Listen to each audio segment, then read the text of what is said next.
Jose Young's here with New York Rick, Eric Jackman of MMAfighting.com. Now, Eric, this isn't your first time on camera, but this is your first preview show. That's correct. I've been on camera before, but first preview show. So welcome, Eric, to the MMA Fighting Preview Show here in New York City. We are not outside Madison Square Garden. We are just down the road. I see Times Square right in front of us. You'll see people walking around us.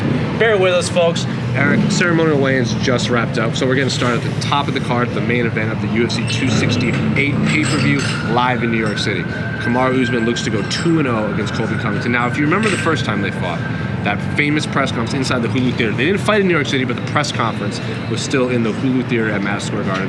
Kamaru Usman took his shirt off. He got on his face. He had all these things to say in response to Colby Covington. Colby Covington seems to be keeping that same energy. Kamaru Usman seems much more subdued. So, I'll ask you a two-part question. What do you make of Colby Covington's approach mentally, and do you think it is affecting Kamaru Usman, the champion, at all leading into Saturday night? I think for Colby Covington, this is what got him to the dance, and he's continuing to play the same notes. And it's effective in the sense that if you listen to the crowd at the Hulu Theater in Madison Square Garden, they are buying it, they're enjoying it, they're getting behind Colby Covington. As far as whether it's affecting the champ, I don't think it is affecting the champ. I think he knows he's here for business. In fact, I think he appreciates what Colby Covington is doing and has said as much because of what it's going to do for his finances, because of what it's going to do for his pockets. Now, just looking at the X's and O's, I'm going to ask you another two-part question. Now, everyone knows New York Rick is the betting guy. I know nothing about gambling. Don't gamble on MMA, folks. It is so silly and unpredictable. But if you are going to gamble, listen to this, man. So, the last time you saw, what were the lines? Roughly 2-1. Let's say. Roughly 2-1. Do you agree with those lines? Yeah, I think it's right. I think Kamaru deserves a lot of respect. I think what's contributing to that is that Colby hasn't fought since the Tyron Woodley fight. Hasn't really put in a lot of time on the resume, so we don't know what to expect. I do think he's going to come with a different game plan, which also kind of affects that. So there's a lot of unknown around Colby Covington at the moment, so I think it makes a lot of sense. Kamaru Usman, in the time since their last fight, has only continued to increase his striking. So I think rightfully he's the favorite here. Now, even looking at their last two fights, you touched upon it a little bit. Kamaru Usman, since their first fight, I believe it's what, 3-0? Correct, Two wins against Jorge Masvidal, one against Gilbert Burns. The Gilbert Burns fight, he dropped him with the jab. Yep. And then he knocked Jorge Masvidal dead inside of a sold-out arena in Jacksonville. First person to ever finish Jorge Masvidal like that. So, Kamaru Usman is clearly a completely different fighter. The same can be said about Colby Covington. Now, he's only had one fight since his fight with Kamaru Usman, but he put the absolute beat down on former champion Tyron Woodley. He had said he is a completely different fighter. We've seen Kamaru Usman has emerged as a very high, I don't want to say high level like Tyron Spahn, but he's a high level mixed martial arts absolutely. fighter. So, in terms of X's and O's, how do you think this fight is going to play out? Yeah, it's a tough one to say. As you said, Colby Covington's changed camp. He's now at MMA Masters. He's doing something completely different. So I think we will see a different Colby Covington than the first fight. I think if he tries to engage in a striking battle with Kamaru Usman like he did the first time, it is going to be a long night for him, not going to be successful. I think Kamaru has made such strides in his striking that would be a tough fight to win. So I think we're going to see more of that relentless pressure game that we've been accustomed to from Colby, mixed in with some attempted takedowns. And from Kamaru, I think he's going to have a little bit of the ability to sit back in the pocket and be able to counter. I don't think he's going to have to be super aggressive. Colby's going to have to come to him. And I think he's going to be able to land some really strong shots. Yeah, I'm really curious how this plays out because like you said, like Colby Covington's whole MO is just pressure. Yeah. Whatever, like the cardio king, he says all like that. But if you watch that first fight, as much as we love that, all they had to do was this, like once, to avoid one jab, and that fight's completely different. That was a sloppy kickboxing fight. Very fun fight to watch. Not the most high-level striking, but putting you on the spot right now, what is your prediction for the main event? I predict that Kamaru Usman will win. It will either happen late, if it's going to be a finish, or he'll win a decision. I think Colby Covington will be competitive in this fight. I do not think it's going to be a blowout. But I think the well-rounded game that Kamaru has developed at this point, making him the #1 pound-for-pound fighter in the world, is going to be too much. Yeah, pound-for-pound aside, Kamaru Usman is obviously the best welterweight on planet Earth. I have no problem if you want to say Colby Covington just happens to be the second best welterweight in the world. So I just think one trumps two. It's going to be hyper-competitive. These are the two best 170-pound fighters in the world fighting for 5 rounds, and I really have no idea what's going to happen, but I do think Kamaru Usman gets it done. Probably a late-round finish. Yeah, as Kamaru Usman has said, unfortunately, Colby Covington lives in Kamaru's era. That's his biggest fault. That's really true. If Colby Covington had we saw what would happen. If Colby Covington had fought Tyron Woodley, He would have been champ. Covington would have been the undisputed rather than injured champ. But drama down to the co-main event. Kamaru Usman's teammate in the Trevor Whitman gym. And the lights in Trevor Whitman is going to be the X factor in a lot of these fights we break down. Rose Namajunas also looks to make it 2-0 against Zhang Weili, the former champion. The difference is, the first time they fought in Jacksonville on that same card, Kamaru knocked out Jorge Masvidal. Weili was the champion. Yes. Rose Namajunas knocked her dead. Didn't see a lot from Weili in that fight, considering how quick it was. What are you expecting in this fight? I'm expecting to see a fight.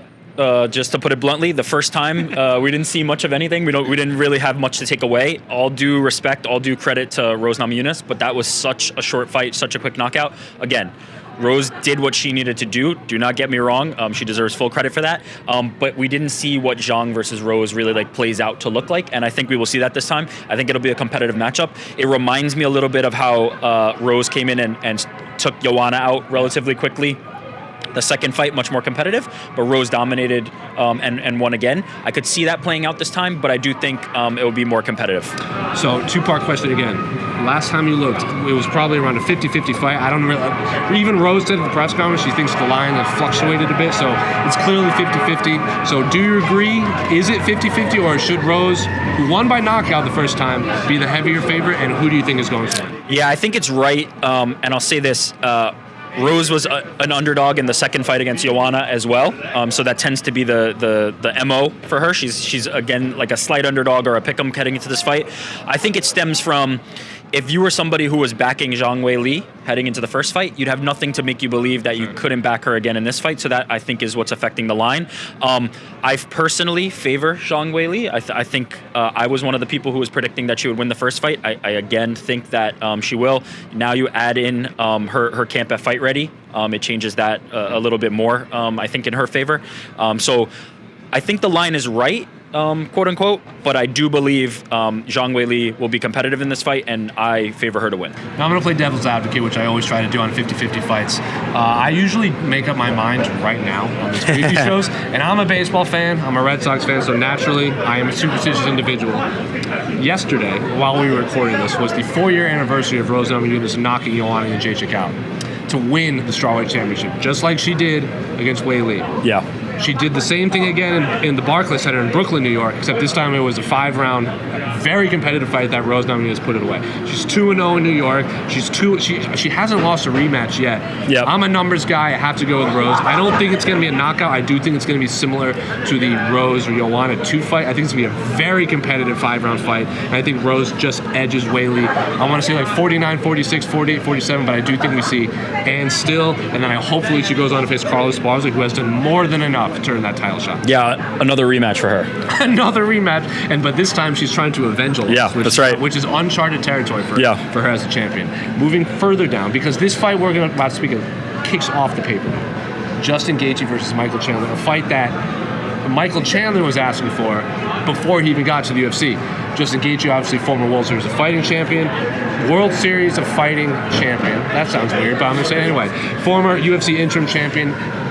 Michael Chandler, former multiple-time Bellator champion, comes over, probably one of the bigger free agent signings they've had in a long time.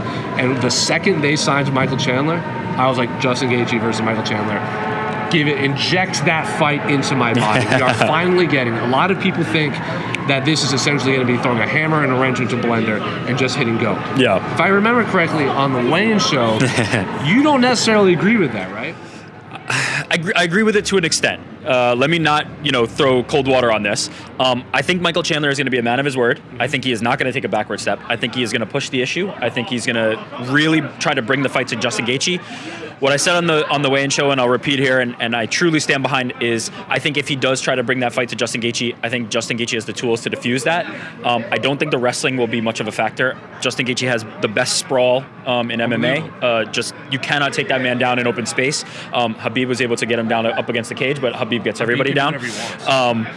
I don't think the wrestling will be a factor, and then it comes down to, can Michael Chandler's power be the difference maker? I think Justin Gaethje's accumulation of leg kicks and just being able to wear Michael Chandler down will be something that will outpace Chandler looking for that counter shot. I think Chandler is dangerous, don't get me wrong, and especially early, those first 2 rounds are going to be hellacious, but I think Gaethje has the tools to defuse it, and I think he will comfortably win. So you're going Justin Gaethje. I don't want to say one-way traffic, but... Not one-way traffic. Michael Chandler will bring the fight to him, but I do not think he has the style to defeat Justin Gaethje. And I'm going to look at it from like a resume point of view. This isn't a UFC better than Bellator thing. I think Michael Chandler is very clearly a top 5 lightweight in the world, regardless of promotion. Yeah. But if you look at Justin Gaethje's last few fights, it's like he came in Michael Johnson, one of the greatest fights I have ever seen in my entire life. Amazing. Eddie Alvarez, Dustin Poirier, James Vick, Habib, Tony Ferguson, these are Edson Barboza. These are the elite of the lightweight. Now, on the flip side, Michael Chandler's last few fights have a couple Brent Primus fights, Sidney Outlaw, Dan Hooker, great fighters. Just not the same as 2018 or whenever he fought Edson Barboza, who's just murking people, not Giga Chikadze. So I also think that Justin Gaethje could very well, when I say Justin Gaethje, this Justin Gaethje, the focused Justin Gaethje, the one that Trevor Whitman had to yell at in the Tony Ferguson fight to focus, and he goes, yes sir, yes coach, and he just locked in and finished Tony Ferguson.